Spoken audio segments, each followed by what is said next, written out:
आज का हमारा टॉपिक इन्वर्टर कंप्रेसर है। आज के इस सेशन में हम डिस्कस करेंगे नंबर 1 इन्वर्टर कंप्रेसर का मुख्तसर तारुफ, brief introduction of inverter compressor. Number 2 काम करने का असूल, working principle of inverter compressor. Number 3 फ़वाइद, advantages of inverter compressor. Number 4 capacity of inverter compressor. Number 5 इस्तेमाल एप्लीकेशन। Number 6 important tip. तो बारी बारी हम अपने पॉइंट्स को डिस्कस करते हैं। हमारा पहला पॉइंट है इन्वर्टर कंप्रेसर का मुख्तसर तारुफ, brief introduction of inverter compressor.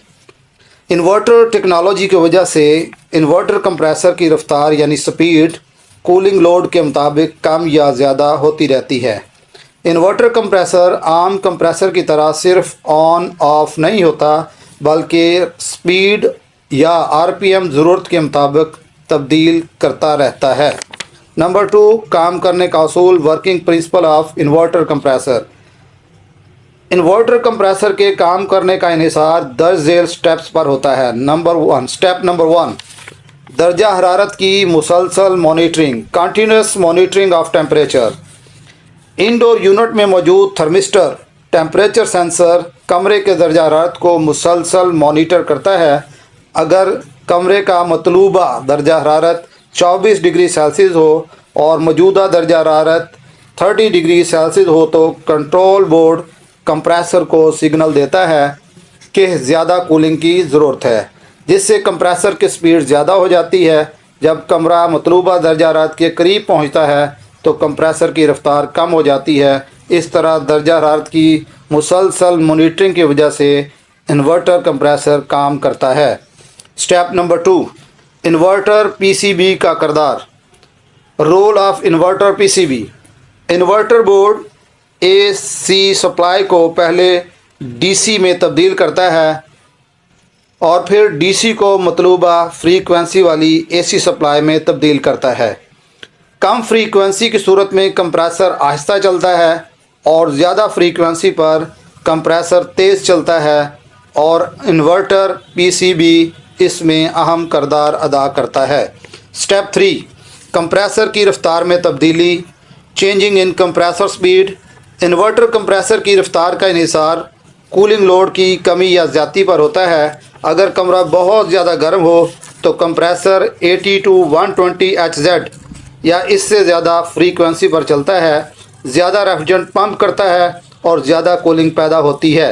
जब कमरे का दर्जा हरारत मतलूबा दर्जा हरारत के करीब पहुंच जाए तो कंप्रेसर की रफ्तार कम हो जाती है, जिससे बिजली की बचत होती है और बेहतर कारकर्दगी हासिल होती है। Step 4 vapour compression process. Inverter compressor कम दर्जा हरारत, कम दबाव वाली एवेपोरेटर से आने वाली बुखारात वाली रेफ्रिजरेंट को कंप्रेस करता है और कंप्रेशन के अमल की वजह से रेफ्रिजरेंट का दर्जा हरारत और दबाव बढ़ जाता है और ये ज़्यादा दर्जा हरारत और ज़्यादा दबाव वाली रेफ्रिजरेंट डिस्चार्ज लाइन के रास्ते कंडेंसर की तरफ चली जाती है। यही रेफ्रिजरेशन साइकिल का बुनियादी प्रोसेस है जो इन्वर्टर कंप्रेसर सरअंजाम देता है। पॉइंट नंबर 3 फ़वाइद, एडवांटेजेस। इन्वर्टर कंप्रेसर के दर्ज झेल फ़ायदे हैं। नंबर 1 30% से 60% तक तवानाई की बचत होती है।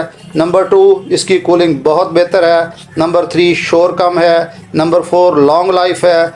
नंबर 5 स्टार्टिंग करंट कम है। नंबर 6 मुस्तहकम दर्जा हरारत रहता है। Point number 4 capacity.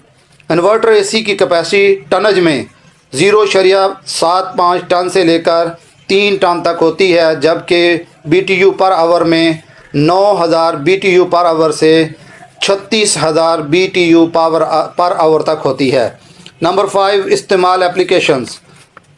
Inverter compressor दर्ज झेल में इस्तेमाल होता है। नंबर 1 घरेलू inverter split AC. Number 2 inverter fridge. Number 3 inverter deep freezer. Number 4 VRF VRV systems में। नंबर 5 वाटर एयर कूल्ड छोटे चिलर्स के अंदर। नंबर 6 कोल्ड रूम में। नंबर 7 हीट पम्प में वसी पैमाने पर इस्तेमाल होता है। Number 6 last point important tip. अगर आप इन्वर्टर कंप्रेसर के काम करने को असूल को समझ लें तो आप inverter AC, VRF systems, fridge और जदीद टेक्नोलॉजी की बुनियाद को समझ सकते हैं, क्योंकि इन तमाम सिस्टम का बुनियादी मकसद वेरिएबल स्पीड कैपेसिटी कंट्रोल है। Thank you.